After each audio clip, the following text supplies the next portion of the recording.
Chico Penteado, programa Diálogo Cósmico. Pessoal, namastê, é um prazer estar aqui novamente. Quem estiver me ouvindo na rede GUBEF, na web rádio GUBEF do Wagner Vital, no Rio de Janeiro, em Nova Iguaçu, ou quem estiver me vendo na YouTube, é um prazer estar aqui com vocês, falando de temas correlatos à ufologia, tudo mais, né? E como eu sempre digo, eu mais aprendo do que ensino, a gente aprende mais com as pessoas do que acha que ensina. Na verdade, todo professor é só um estudante.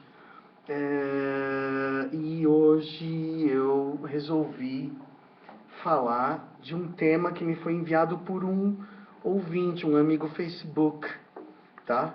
Que é o Kaku Ken. Kaku Ken. Kaku com K, Ken com K, Kaku com C, o Kaku Ken, tá? Em resposta ao Kaku Ken, eu estou fazendo esse vídeo. Eu dei uma pesquisada no que ele me perguntou, né?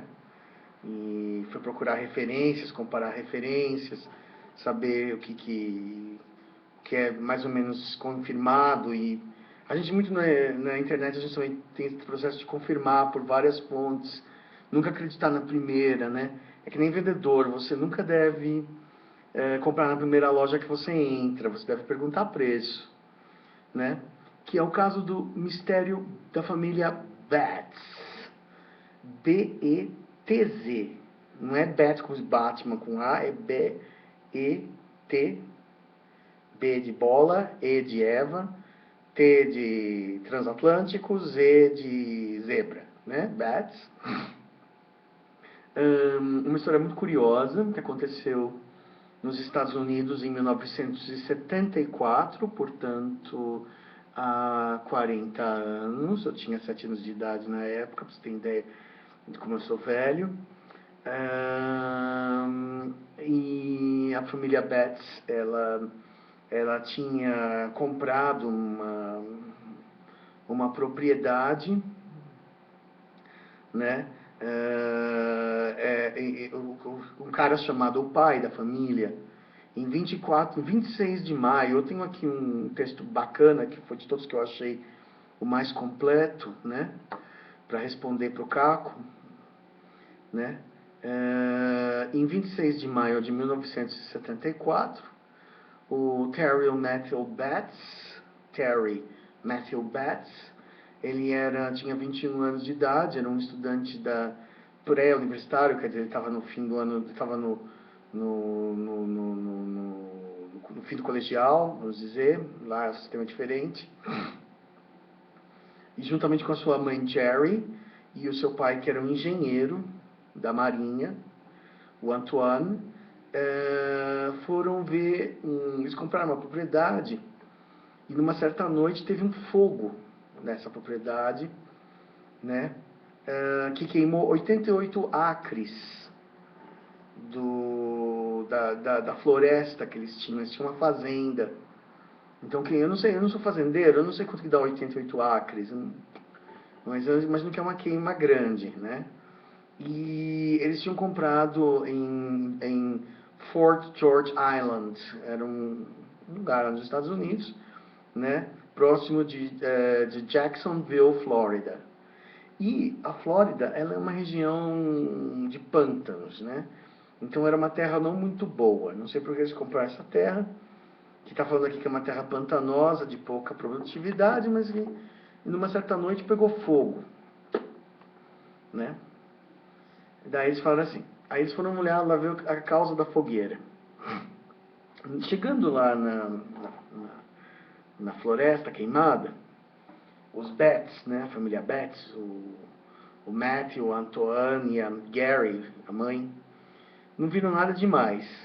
Mas eles encontraram, andando ali, só coisas, árvores queimadas, e não acharam uma causa, não acharam, né? A gente pode supor um raio, né? Mas num determinado momento eles encontraram uma bola, né, perfeita, de 8 polegadas. Né? 8 polegadas dá mais ou menos uns 30 centímetros, 25 centímetros. Né? De um metal parecido com alumínio,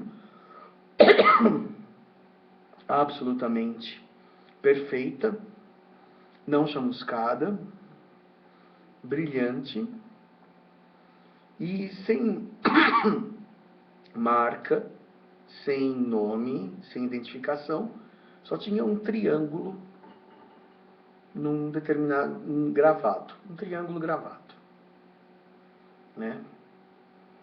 Eles acharam aquilo bonito, talvez pensaram que fosse uma antiguidade, uma bala de canhão antiga, né? Daquelas que tem do século XIX, aquelas balas de canhão, parecia uma bala de canhão, né? E eles também pensaram, também ocorreu a eles que fosse um pedaço de lixo espacial. Às vezes caiu no Piauí, um tempo atrás, uma bola parecida, que era lixo espacial, cai pedaços de satélites e tal. Então era alguma coisa de origem militar ou de origem mecânica, que eles acharam bonito. Ela pesava 22 libras, quer dizer, 22 libras dá mais ou menos uns 10 quilos, parecia bastante pesado, parecia ser de metal maciço. E eles recolheram a tal da bola, levaram para casa, né? E aí,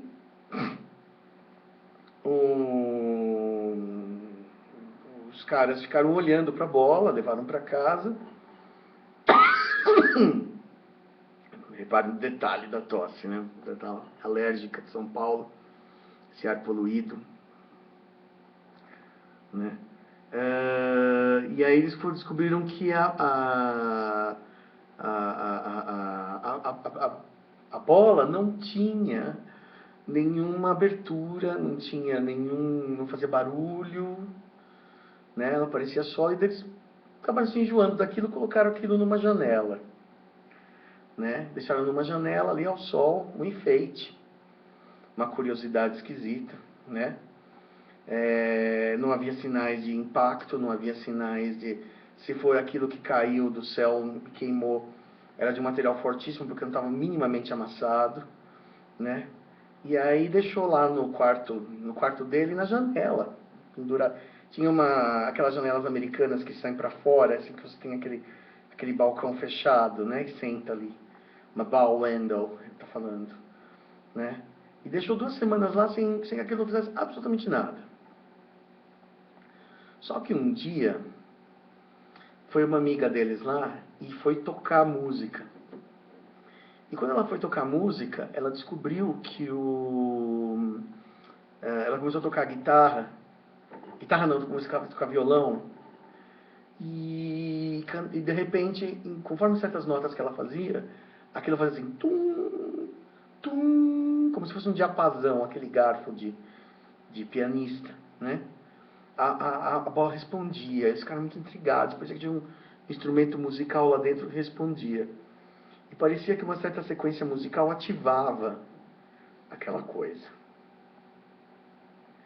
né? Nesse 15 de abril. Tá? Aí eles falaram assim, depois aconteceu que, às vezes ela dava uma vibrada também. Eles perceberam que tinha algum mecanismo lá dentro, que ela não era uma coisa sólida sem nada, uma bola de metal puro, né? E aí eles foram percebendo mais coisas. Eles perceberam que eles foram fazendo experimentos com a tal da bola. Um dos experimentos muito interessantes foi que eles descobriram que se você empurrava a bola, ela voltava para você. Você chutava ela delicadamente com o pé, se dava uma quicadinha, ela voltava para você. E se ela fosse em uma direção X, eles descobriram muitas vezes que ela mudava de direção, assim, e voltava para você. Ela sempre voltava para você. Não importa quem... Ele sempre voltava, sempre fazia um bumerangue, sempre voltava para quem tivesse jogado ela longe. Aí eles foram fazer outro experimento. Colocaram a bola numa mesa e empurraram a bola para a beira da mesa. Quando chegava na beira da mesa, ela parava e voltava para o meio. Ou então ela ia para outra ponta e voltava para o meio. Quer dizer, ela tinha uma espécie de autodefesa. Aqui a gente tem uma... Inclusive eu tenho aqui uma foto da família, né, com a bola. A foto está um pouco clara, mas aqui eles estão segurando a bola é perfeitamente normal. Isso aí você pode ver pelo cabelo, pelas roupas, que eles estão nos anos 70, né, segurando a bola. E depois eles começaram a perceber que ela também reagia a frio e quente. Ou seja, em dia nublado ela ficava quieta, em dia de sol ela começava a vibrar, como se ela fosse movida por energia solar, entendeu? E aí eles começaram a perceber que ela vibrava numa espécie de frequência baixa, como um motorzinho fazendo...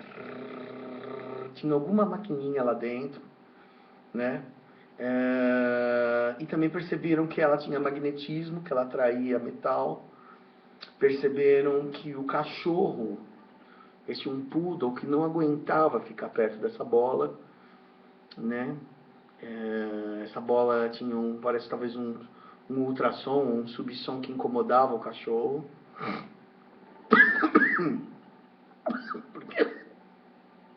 Perdão. Porque o espectro auditivo do cachorro é maior que o humano. Então, às vezes não está ouvindo nada, mas está incomodando o cachorro não gostava de ficar perto daquela bola, né? E aí eles começaram a deram uma marteladinha na bola, né? E a bola respondeu com um som. Foi uma besteira. Se fosse uma máquina perigosa, você não dá uma marteladinha. Nunca faça isso numa bola se ela for alienígena ou se for uma arma secreta, porque, né?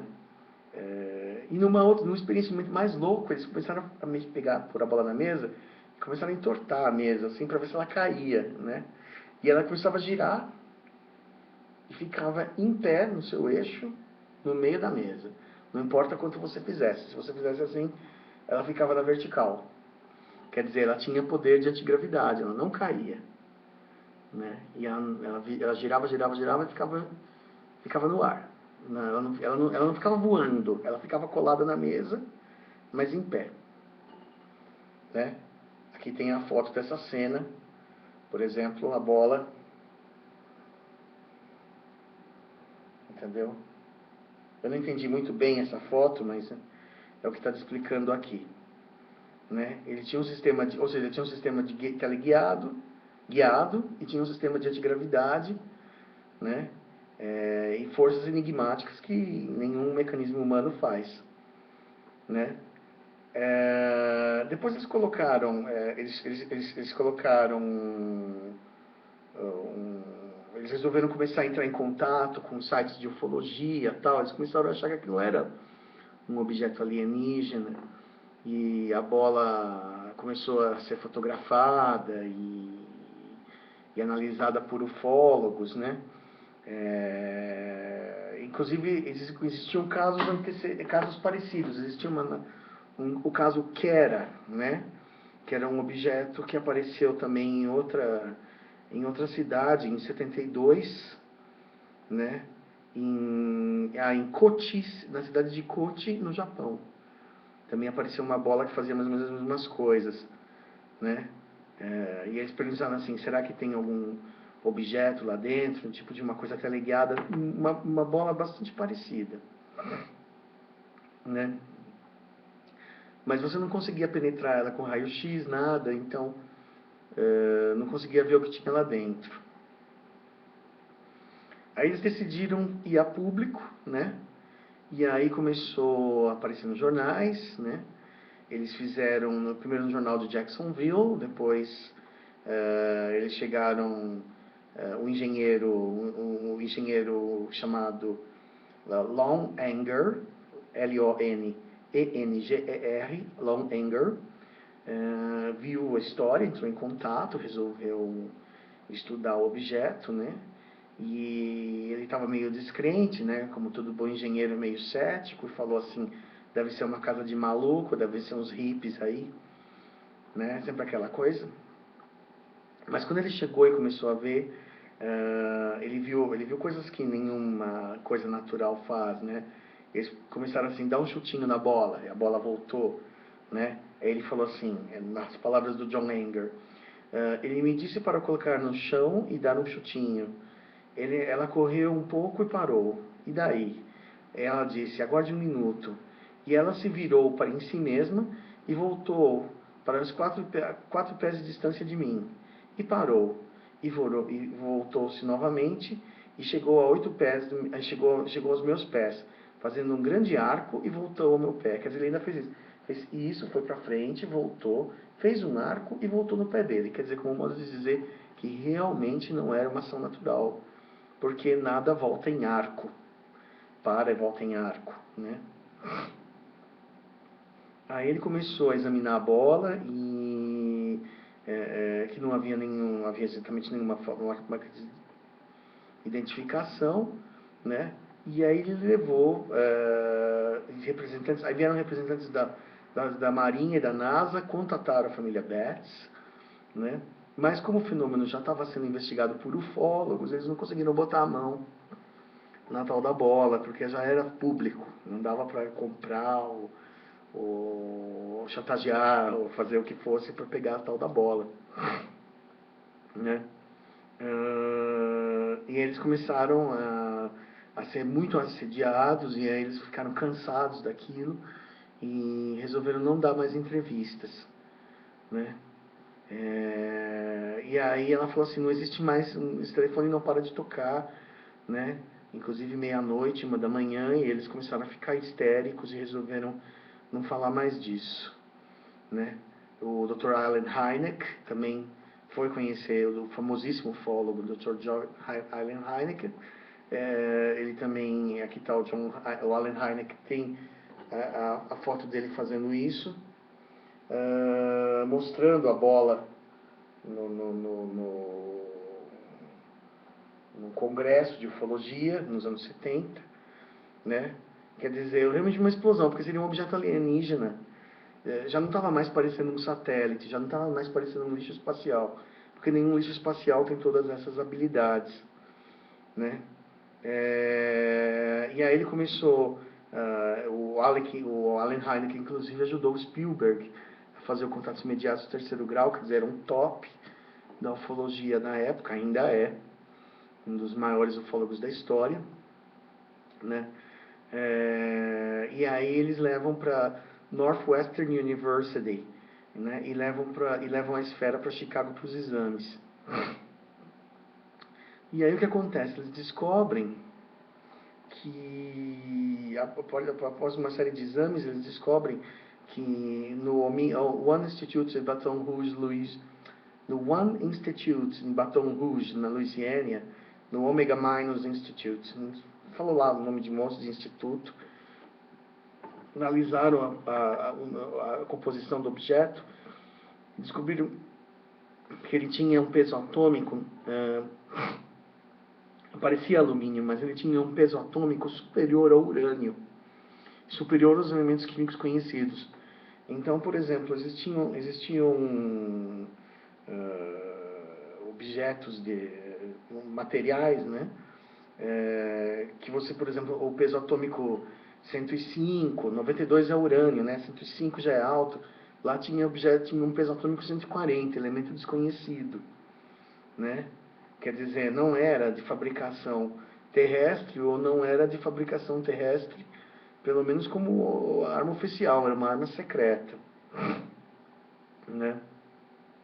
Inclusive eles decidiram não tentar perfurar a bola, porque se desestabilizasse os isótopos lá dentro, poderia ser uma arma nuclear, né? Se ela tinha uma coisa mais pesada que o urânio, o que acontece se aquela fricção faz aquilo explodir, né? Não era nada a ver com submarino nuclear, não era nada a ver com as bombas atômicas da época, era uma coisa muito, muito, muito, muito, muito, muito sofisticada, né? E depois tem uma história de que, assim, passou isso daí, a família Betts, depois tem várias histórias, tem pessoas que vieram reclamar, dizendo que eram donas da bola, eles queriam meter a mão na bola, Inclusive o próprio Eric von Däniken considerou que aquilo, se pronunciou dizendo que era provavelmente uma arma da antiguidade. Outros cientistas, todo mundo falou da tal da bola de Betz, né? Mas depois, assim, o que é curioso é que a história encerra que a família não se comunicou mais e não se sabe, ou eles não deixam mais saber, não falam mais onde a bola está, entendeu? A coisa ficou tão... Eu não sei se a bola foi roubada, se a bola foi comprada, essa bola mais preciosa do mundo, né? Então, governos, né? Vai falar assim, até Henry Betts, um dos parentes, ainda tem a bola, né? Foram confiscadas pelos militares americanos, né? Eles entregaram as bolas aos militares com receio do seu potencial destrutivo, provavelmente entregaram a autoridades militares, porque é uma coisa perigosa de se ter em casa, né? Conforme o Dr. Harding faleceu em 74, não existem mais menções da bola na mídia, né? E a moda passou, né? E existem chances que nos próximos anos alguns eventos falem anúncios formais com relação à bola, mas não permanece como um enigma. Não se sabe a origem da bola e não é nenhuma chance de nós conseguirmos reavê-la. Quer dizer, ninguém na família está longe de dizer onde que a bola está, o que aconteceu com a bola, e acabou. O que eu acho dessa bola, para o Caco Ken? Eu acho que essa bola é alienígena, eu acho que essa bola é uma sonda desligada, né? 30 centímetros é um tamanho bom de sonda ufológica. Quando elas estão acesas, elas são só uma luz.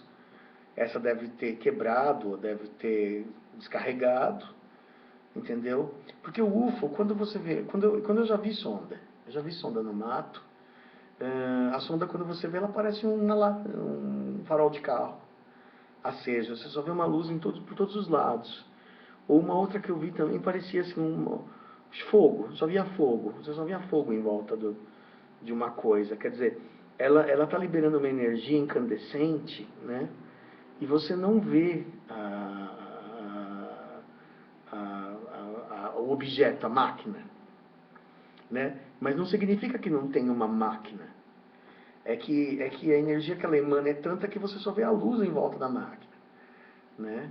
Então não há problema em você acreditar que, por exemplo, que essa bola fosse uma sonda desligada. Existem outros casos, como essa do Japão também, é a mesma história. Como a sonda ela não é a nave, né? Não existe um grande problema assim para a segurança dos ETs perder, né? A sonda, entendeu? A única coisa é que dá bandeira da existência dos ETs, né? E vai acabar, os humanos vão achar, mas também não vão saber o que fazer. E evidentemente é um objeto perigosíssimo. Se você encontrar um desses, assim, não faça gracinhas, não chute, entendeu? Essa família teve muita sorte de que essa máquina não, entendeu? Fora de um ambiente de laboratório, não explodiu. Ela deve ter explodido a floresta, né? Provavelmente o fogo da floresta causou, porque ela pifou e estourou, né? Liberou uma pequena quantidade do seu potencial, porque ela tinha potencial destrutivo para muito mais. Eu tenho certeza que ela poderia ter destruído uma cidade inteira, se você, entendeu? Se você colocar ela no modo de autodestruição, que ela provavelmente tem. Mas ela estava desligada, assim, só fazendo assim, movimentos assim pequenos, assim, ativados pela energia solar. Ela deve ser ativada pela luz solar. Com a luz solar ela fica no espaço, ela deve voar com energia solar, né? Como ela se descarregou e deve ter quebrado, ela não tinha mais força para fugir dali, né? E os ETs também devem ter deixado para trás. Que eu acho que é objeto ET, com certeza, não acho que o humano faz isso, tá? E os elementos atômicos não descobertos, entendeu? Isso aí, os ETs entendeu? Para eles não é nenhuma surpresa. Então você me pergunta se isso é um objeto ET, sim, é um caso interessantíssimo. Deve ter sido uma sonda que foi encontrada por essa família, né? Se eu acho isso possível, eu acho. Acho perfeitamente possível. Até acho possível porque sonda é uma das coisas mais comuns em ufologia. É muito mais fácil você ver uma sonda do que você ver uma nave próxima a você. Eles mandam a sonda sempre primeiro. Entendeu? E eu imagino que no caso da sonda quebrar não há problema. Entendeu? Eles simplesmente largaram lá. Entendeu? E essa família Betts achou. Entendeu? E os ETs nem esquentam muito no fato do humano achar, porque mesmo que os militares achem, entendeu? Eles não têm como reproduzir os isótopos radioativos peso 140, entendeu? A tecnologia humana não alcança. É como, por exemplo, se um homem medieval achasse uma televisão. O que ele vai fazer com um homem de 500 anos atrás achasse uma televisão? Ele ia ver que tem vidro, ele ia ver que tem plástico, ele ia ver que tem metais, mas ele não ia saber fazer aquilo funcionar. Ele primeiro não ia entender eletricidade, né? Ou se fosse um pouco mais recuado, um pouco mais próximo no tempo, uma pessoa de 1920 visse uma televisão, entendesse que é movida a eletricidade. Mesmo assim não tem a transmissora, não tem a emissora, não tem... Ele resolve um negócio ligar, uma lâmpada fazendo um chiado, né? Então a tecnologia humana está tão atrás que não representa para o ET uma ameaça, tá? Isso não é por isso aí que o humano vai descobrir como é que... Falta muito feijão aí para esse... Tem muito que crescer e apareça para o ser humano conseguir fazer isso daí, tá bom? Mais um abraço para o meu amigo Lucas Paisses, tá? Ele que é um filósofo carioca, estudante de Direito e Filosofia, né? Um jovem interessado em ufologia também, tá? E eu desejo a todos, ele pediu para ser mencionado, né? O Lucas Paisses, pai pisciano como eu, né? Quase meio... né? Todo mundo pisciano meio assim místico e tal. E eu agradeço a todos. E pessoal, se alguém souber mais alguma coisa dessa bola, souber do paradeiro da bola, tiver notícias mais recentes, por favor me avise aqui nos comentários do, do vídeo, ok? Namastê, pessoal. Chico Penteado, obrigado. Namastê.